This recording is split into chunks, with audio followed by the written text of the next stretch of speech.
Hideki Tojo was a general of the Imperial Japanese Army, the leader of the Imperial Rule Assistance Association, and the 40th Prime Minister of Japan during most of World War II, from October 17, 1941 to July 22, 1944. As Prime Minister, he was directly responsible for the attack on Pearl Harbor, which initiated war between Japan and the United States, although planning for it had begun before he entered office. After the end of the war, Tojo was arrested, sentenced to death for Japanese war crimes by the International Military Tribunal for the Far East, and was hanged on December 23, 1948. Biography: Hideki Tojo was born in the Kyūjitai district of Tokyo on December 30, 1884 as the third son of Hideki Tojo, a lieutenant general in the Imperial Japanese Army. In 1899, Tojo entered the Army Cadet School. When he graduated from the Japanese Military Academy in March 1905, he was commissioned as a second lieutenant in the infantry of the IJA. In 1909, he married Katsuko Ito, with whom he would have 3 sons and 4 daughters. By 1928, he had become the bureau chief of the Japanese Army, and was shortly thereafter promoted to colonel. He began to take an interest in militarist politics during his command of the 1st Infantry Regiment. As general, in 1934, Tojo was promoted to Major General and served as chief of the Personnel Department within the Army Ministry. He was appointed commander of the IJA 24th Infantry Brigade in August 1934. In September 1935, Tojo assumed top command of the Kyūjitai of the Kwintang Army in Manchuria.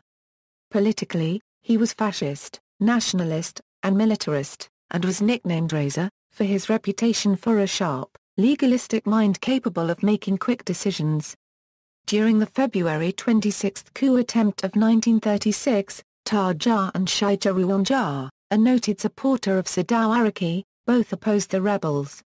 Emperor Hirohito himself was outraged at the attacks on his close advisors, and after a brief political crisis and stalling on the part of a sympathetic military, the rebels were forced to surrender.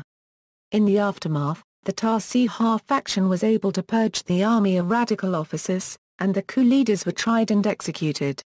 Following the purge, Tōjō and Kadaha elements were unified in their nationalist but highly anti-political stance under the banner of the Tōjō military clique, with Tojo in the leadership position. Tojo was promoted to Chief of Staff of the Kwintang Army in 1937. As Chief of Staff, Tojo was responsible for the military operations designed to increase Japanese penetration into the Inner Mongolia border regions with Manchukuo. In July 1937, he personally led the units of the 1st Independent Mixed Brigade in Operation Chaha, his only real combat experience. After the Marco Polo Bridge incident marking the start of the Second Sino-Japanese War, Tojo ordered his forces to attack Hebei province and other targets in northern China. Tojo received Jewish refugees in accordance with Japanese national policy and rejected the resulting Nazi German protests. Tojo was recalled to Japan in May 1938 to serve as Vice Minister of War under Army Minister Sashiro Itagaki. From December 1938 to 1940, Tojo was Inspector General of Army Aviation. Rise to Prime Minister: on July 22, 1940, Tojo was appointed Army Minister in the Second Fumimura Kono regime, and remained in that post in the Third Kono cabinet. He was a strong supporter of the tripartite pact between Imperial Japan, Nazi Germany, and Fascist Italy. As the Army Minister, he continued to expand the war with China. After negotiations with Vichy France, Japan was given permission to place its troops in French Indochina in July 1941. In spite of its formal recognition of the Vichy government, the United States retaliated against Japan by imposing economic sanctions in August, including a total embargo on oil and gasoline exports. On September 6, a deadline of early October was fixed in the Imperial Conference for resolving the situation diplomatically. On October 14, the deadline had passed with no progress. Prime Minister Kono then held his last cabinet meeting, where Tojo did most of the talking. For the past 6 months, ever since April, The foreign minister has made painstaking efforts to adjust relations. Although I respect him for that, we remain deadlocked. The heart of the matter is the imposition on us of withdrawal from Indochina and China. If we yield to America's demands, it will destroy the fruits of the China incident. Manchukuo will be endangered and our control of Korea undermined. The prevailing opinion within the Japanese army at that time was that continued negotiations could be dangerous. However, Hirohito thought that he might be able to control extreme opinions in the army by using the charismatic and well-connected Tōjō, who had expressed reservations regarding war with the West, although the emperor himself was skeptical that Tōjō would be able to avoid conflict. On October 13, he declared to Kyūjitai Kaido, "There seems little hope in the present situation for the Japan-US negotiations. This time, if hostilities erupt, I might have to issue a declaration of war." On October 16, Kono, politically isolated and convinced that the emperor no longer trusted him, resigned. Later, he justified himself to his chief cabinet secretary, Kenji Tomita. Of course His Majesty is a pacifist, and there is no doubt he wished to avoid war. When I told him that to initiate war is a mistake, he agreed.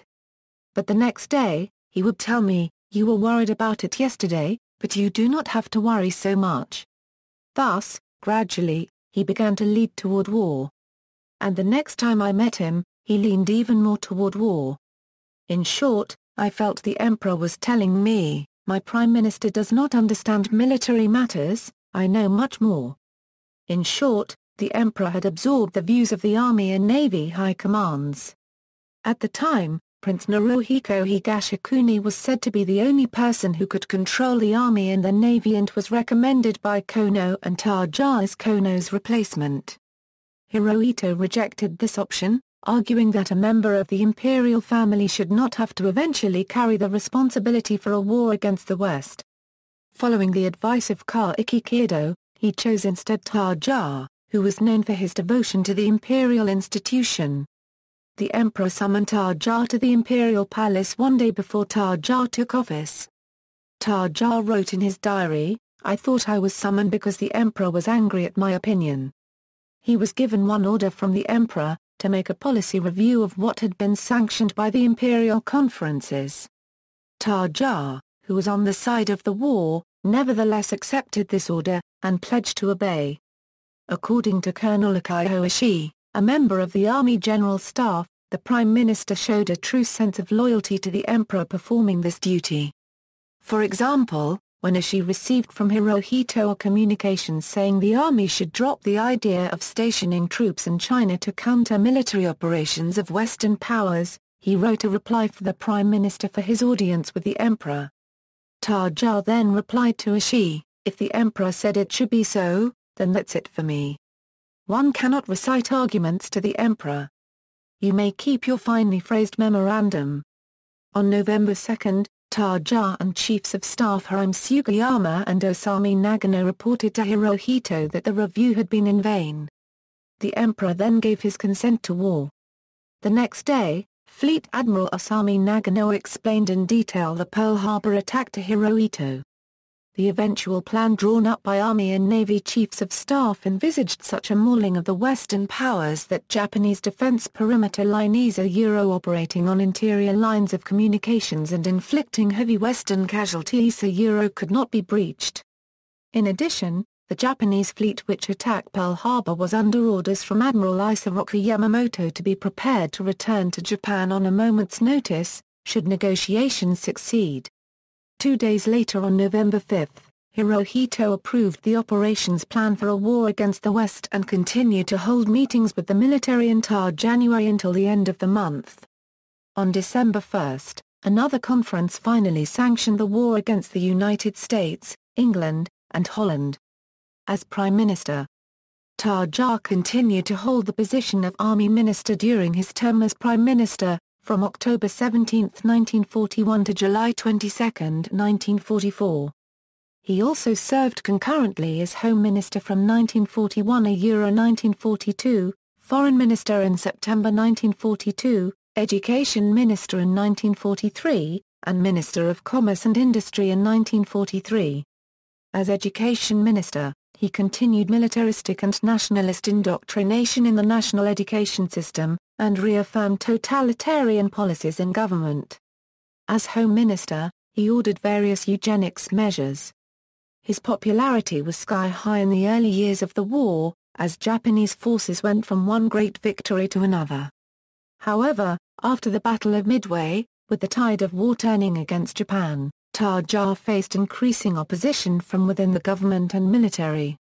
To strengthen his position, in February 1944, Tōjō assumed the post of Chief of the Imperial Japanese Army General Staff. However, after the fall of Saipan, he was forced to resign on July 18, 1944. Capture, trial, and execution. After Japan's unconditional surrender in 1945, U.S. General Douglas MacArthur issued orders for the arrest of the first 40 alleged war criminals, including Tōjō. Soon, Tōjō's home in Satagaya was besieged with newsmen and photographers. 3 American GIs and 2 Office of Strategic Services officers were sent to serve the arrest warrant on Tōjō. 2 American war correspondents, Hugh Bailey and Russell Braun, had previously interviewed Tōjō and were also present when the attempt was made to serve the arrest warrant. Inside, a doctor named Suzuki had marked Tōjō's chest with charcoal to indicate the location of his heart. When American military police surrounded the house on September 8, 1945, they heard a muffled shot from inside. Major Paul Krause and a group of military police burst in, followed by George Jones, a reporter for the New York Times. Tōjō had shot himself in the chest with a pistol, but despite shooting directly through the mark, the bullets missed his heart and penetrated his stomach. Now disarmed and with blood gushing out of his chest, Tōjō began to talk, and 2 Japanese reporters recorded his murmured words, "I'm very sorry it is taking me so long to die. The Greater East Asia War was justified and righteous. I'm very sorry for the nation and all the races of the greater Asiatic powers. I wait for the righteous judgment of history. I wish to commit suicide but sometimes that fails." Tōjō was arrested and underwent emergency surgery in a U.S. Army hospital. After recovering from his injuries, Tōjō was moved to Sugamo prison. While there he received a new set of dentures made by an American dentist. The phrase "Remember Pearl Harbor" had been secretly drilled into the teeth in Morse code. It was not until approximately 2 hours after his suicide attempt that military police and a physician attended to Tōjō. Thereafter, when the subsequent arrest was to occur for Admiral Shimada, military police, a physician, and an ambulance were included in that arrest process, as the U.S. learned from Tōjō's suicide attempt. Tōjō was tried by the International Military Tribunal for the Far East for war crimes and found guilty of the following: Count 1, Count 27, Count 29, Count 31, Count 32, Count 33, Count 54 and others. Hideki Tojo accepted full responsibility in the end for his actions during the war, and made this speech. "It is natural that I should bear entire responsibility for the war in general, and, needless to say, I am prepared to do so. Consequently, now that the war has been lost, it is presumably necessary that I be judged so that the circumstances of the time can be clarified and the future peace of the world be assured. Therefore, with respect to my trial, it is my intention to speak frankly, according to my recollection, even though when the vanquished stands before the victor, who has over him the power of life and death, he may be apt to toady and flatter. I mean to pay considerable attention to this in my actions, and say to the end that what is true and what is false. To shade one's words in flattery to the point of untruthfulness would falsify the trial and do incalculable harm to the nation, and great care must be taken to avoid this." Tōjō was sentenced to death on November 12, 1948 and executed by hanging 41 days later on December 23, 1948.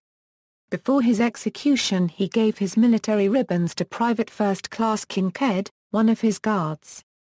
They are now on display in the National Museum for Naval Aviation in Pensacola, Florida.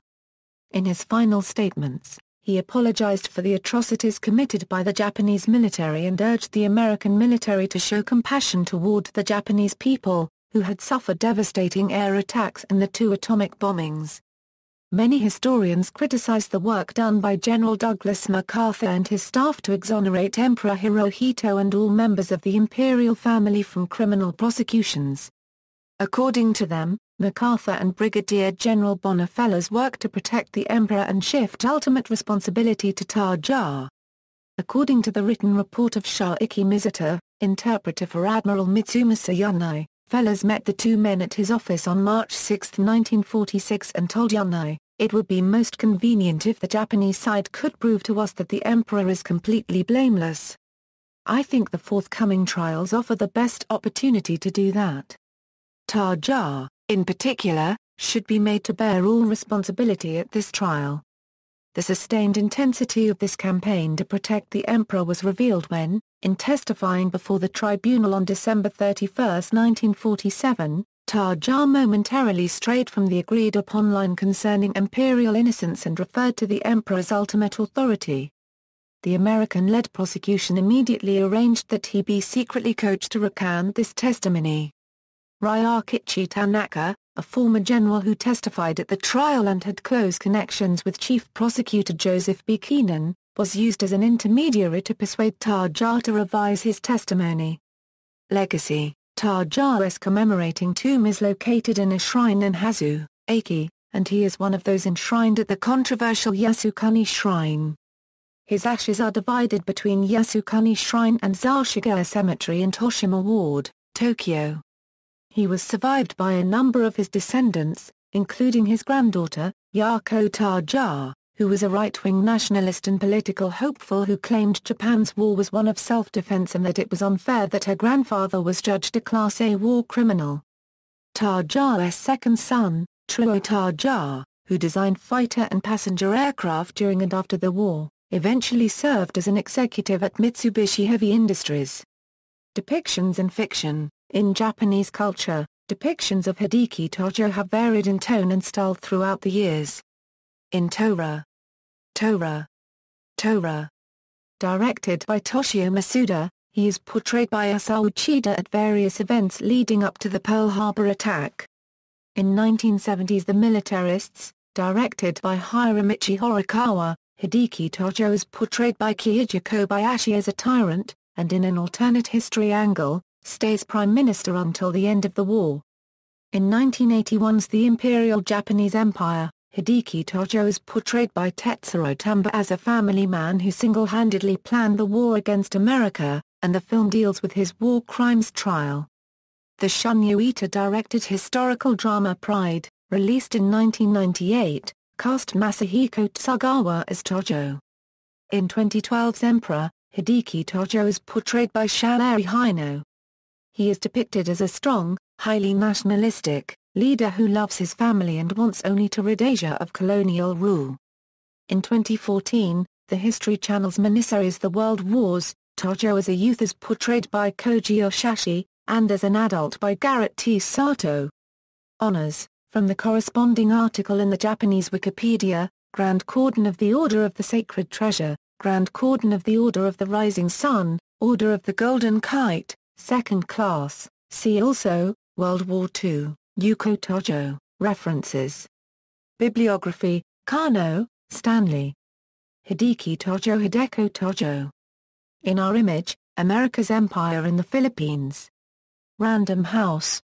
ISBN A978-0-394-54975-0. Gorman, Jacqueline Lax.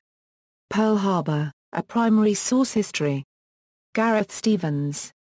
ISBN A978-1-4339-0047-1. Buteau, Robert Joseph Charles. Tojo and the Coming of the War. Stanford University Press. ISBN A978-0-8047-0690-2. Baudot, Marcel. The Historical Encyclopedia of World War II. In Phobos Publishing.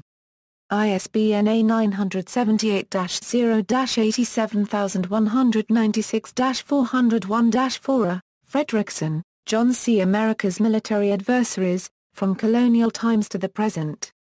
ABC Clio. ISBN A978-1-57607-603-3 Lamont Brown, Raymond. Kyūjitai, Japan's Dreaded Military Police. The History Press. ISBN A978-0-7509-1566-3 Toland, John. The Rising Sun, The Decline and Fall of the Japanese Empire, 1936–1945. New York, Random House. LCCNA 77117669 Take May, A.G. Ricketts, Robert. The Allied Occupation of Japan. Continuum International Publishing Group. ISBN A978-0-8264-1521-9 Dear, ICB. Foote, MRD, eds. The Oxford Companion to World War II. Oxford University Press. ISBN A978-0-19-860446-4 Cowley, Robert. Parker, Geoffrey. The Reader's Companion to Military History. Houghton Mifflin Harcourt. ISBN A978-0-618-12742-9 Goodman, David G. Miyazawa, Masanori. Jews in the Japanese Mind, The History and Uses of a Cultural Stereotype. Lexington Books. ISBN A978-0-7391-0167-4 Kato, Majuo. The Lost War, A Japanese Reporter's Inside Story. Alfred A. Notver, The New International Yearbook, A Compendium of the World's Progress. Dodd, Mead and Company 1945. Beggs, Herbert P. Hirohito and the Making of Modern Japan. HarperCollins. ISBN A978-0-06-093130-8. Retrieved November 11, 2011. Kyodo, Ka-iki. Kyodo Ka-iki Nikki, Diary of Kyodo Ka-iki. Tokyo, Takaya Daigaku Shippankaya, Fujiwara, Akira. Shawatana no Jugo Nen Sensor. Aoki Shotena, Terasaki, Hidenari. Shawatana Dokuwa Kuroku. Bunjei Shunja Shah, Wetzler, Peter. Hirohito and War, Imperial Tradition and Military Decision-Making in Pre-War Japan. University of Hawaii Press. ISBN A978-0-8248-1925-5. Retrieved November 11, 2011. Countess, Sierra. The Message on Tōjō's Teeth. Chico News and Review. Retrieved November 11, 2011. Taylor, Blaine. Hirohito's Triumph. WWII History Magazine. Retrieved November 11, 2011. Tōjō, Hideki. Hideki Tojo's Prison Diary. The Journal of Historical Review 21, 31 €85. Retrieved June 24, 2014. Dower, John W. Embracing Defeat, Japan in the Wake of World War II. W. W. Norton and Company. ISBN A978-0-393-32027-5. Retrieved November 11, 2011. Toyoda, Kumao. Sensor Saban Yoroku.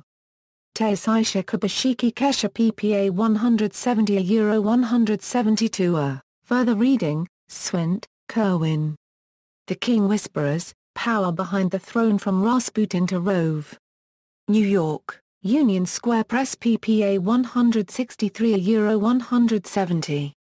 ISBN A978-1-4027-7201-6. External links, www.db, Hideki Tōjō quotes, address by Tōjō Hideki, Premier of Japan at the Wayback Machine, Hideki Tōjō's grave at Findargrave.